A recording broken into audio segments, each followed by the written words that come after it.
আসসালামু আলাইকুম। Nahid sweet cooking রুমে সবাইকে আমন্ত্রণ জানাচ্ছি আজকে একটা মজার খাবার রেসিপি দেখানোর জন্য। জলপাইয়ের আচার বা চাটনি যে নামেই বলুন, এটা আমরা অনেক পছন্দ করি। আর এটা আমি শিখেছি আমার নানির থেকে। বাড়িতে এরকম অনেক জলপাই একসাথে করে বানানো হতো। আর আমি তো যেহেতু টক খাই না, তাই অল্প করে শখের বশে এমনি বানিয়েছি 2-4 দিন খাওয়ার জন্য।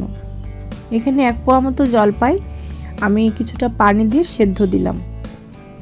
অনেকেই আছেন যে সেদ্ধ করা পানিটা ফেলে দেন, আমি এটা ফেলবো না, কারণ জলপাইয়ের যে প্রচুর ভিটামিন সি আছে যেন সেটা অন্তত পাই।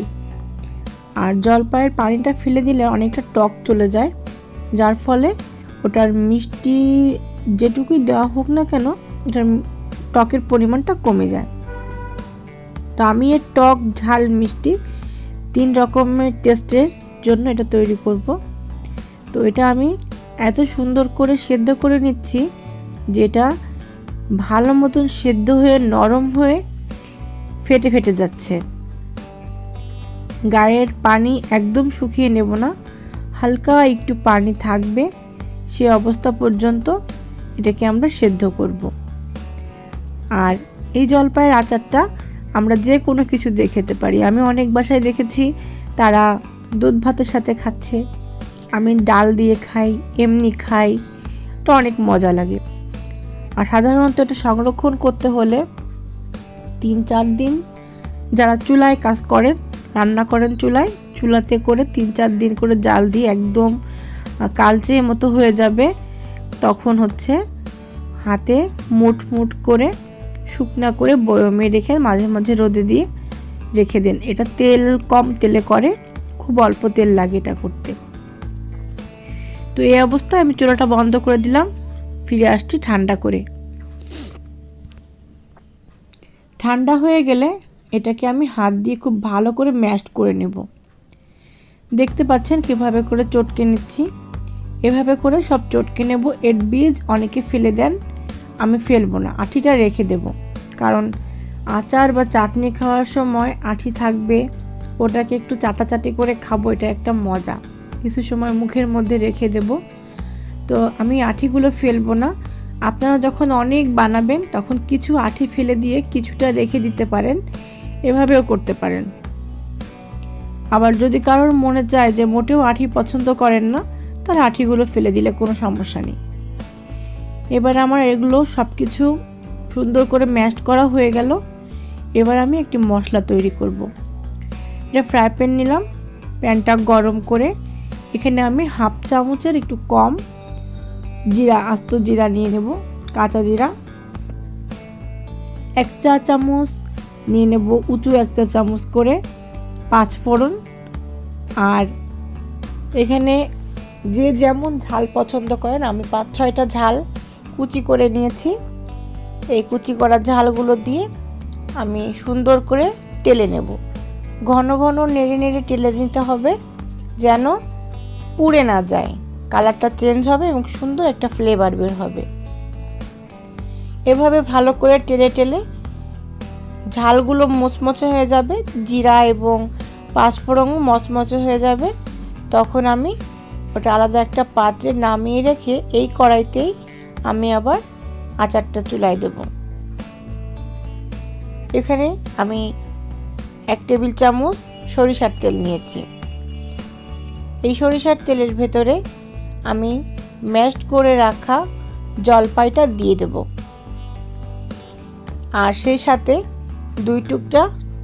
2টা তেজপাতা 2 টুকরা করে নেব, নিয়ে এর মধ্যে দিয়ে ভালো করে নেড়ে চেড়ে মাখাতে থাকবো যতক্ষণ না পর্যন্ত এর তেলটা পুরো জলপাইয়ের সাথে মিশে যায়। কড়াইতে কোনো তেলই থাকবে না, পুরো জলপাইটার সাথে তেলটা পুরো মাখিয়ে নেব।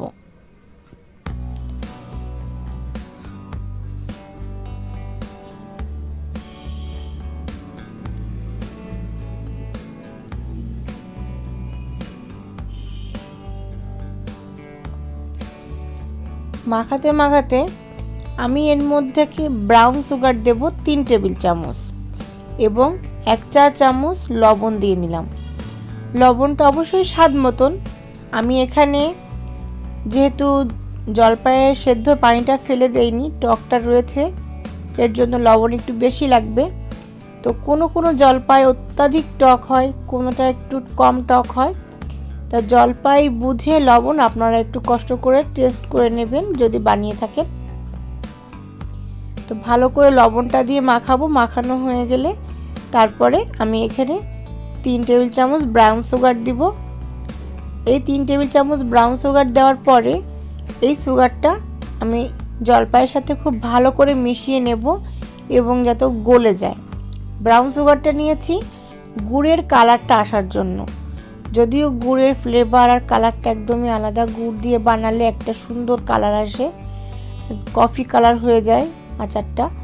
চিনিতে সে কালারটা আসবে না, কিন্তু ব্রাউন সুগার দিয়ে ওটা ক্ষতিপূরণের চেষ্টা করেছি। যাই হোক, সুগারটা গলে গেছে। গলে যাওয়ার পরে আমি এর ভেতরে যে ভাজা মশলাগুলো ছিল আমি কেবল ভাজলাম, ওগুলো আমি একটু হালকা আধ ভাঙা করে নিয়েছি। পুরো গুঁড়ো করা যাবে না, টোটালটাই আমি এর মধ্যে দিয়ে দেব। এর জন্য পর্যাপ্ত করে একটা মশলা আমি তৈরি করে নিয়েছি, বেশি করিনি, মাপ মতো করে নিয়েছি। এটা এর সাথে ঠিক এরকমই যায়। মশলাটা খুব ভালো করে ভুনে নাড়াচাড়া করে ঘন ঘন নাড়তে হবে, সেই যাতে তলা লেগে না যায়।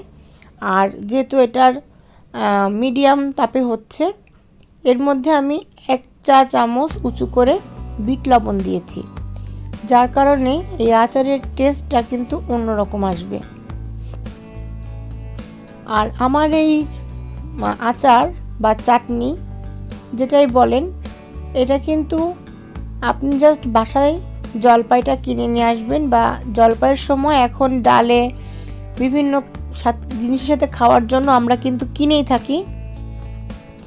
তাছাড়া বাকি উপকরণ কিন্তু আমাদের ঘরে আমাদের হাতের কাছেই থাকে।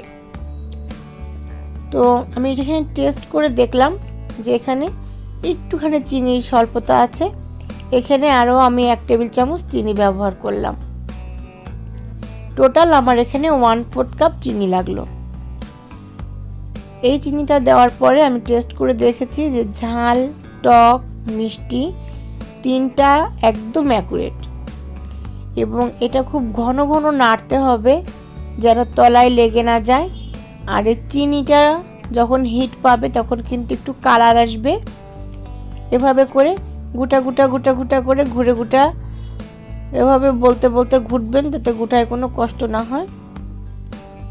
ঘুটে ঘুটে এটার মজার ব্যাপার কি, যে এটা এমন করে নাড়তে হবে, এমন একটা আঁচে, মিডিয়াম আঁচে, যে এর গায়ে কোনো পানি থাকবে না, যাতে আমি সংরক্ষণ করলে এটা নষ্ট হওয়া বা ছত্রাক পড়ার কোনো বিষয় না থাকে। সেই সাথে যে তেলটুকু আমি ব্যবহার করেছি সেটুকু উপরে উঠে আসবে। তো আমার এখানে খুব সামান্য আচার, আমি যখন বানাবো তখনই শেষ হয়ে যাবে, সেজন্য আমি এটাকে তেল উঠে আসা পর্যন্ত রাখবো না। তবে হ্যাঁ, দেখেন আমার তেল কিন্তু ছেড়ে দিয়েছে, ইতিমধ্যে তেল ছাড়তে শুরু করেছে। এই অবস্থায় এটা নামিয়ে ফেললে কিন্তু খুব সুন্দর একটা আচার হচ্ছে, কিন্তু এটা সংরক্ষণ করা যাবে না। আপনারা যদি সংরক্ষণ করতে চান তবে এটাকে আরও জ্বালাতে হবে, আরও ঘুটে ঘুটে আরও জ্বালিয়ে এর তেল সম্পূর্ণ যেটুকু তেল আপনি দিবেন সেটা চুয়ে চুয়ে পড়বে। এরকম একটা অবস্থায় যখন আসবে, আপনি এটাকে মুঠি করে করে নাড়ুর মতো করে গোল গোল করে একটা কাচের বয়ামে সংরক্ষণ করে রাখতে পারবেন। তো আমার রান্নাটি যদি কারোর ভালো লেগে থাকে তাহলে আমার সাবস্ক্রাইব করে দিবেন, বেল আইকনে ক্লিক করবেন, নিয়মিত আপডেট পেতে বেল আইকনের অল ক্লিক করবেন। আর আমার এই রান্নাটি দেখার জন্য আপনাদেরকে আন্তরিক মোবারকবাদ জানাচ্ছি। সবাইকে ধন্যবাদ।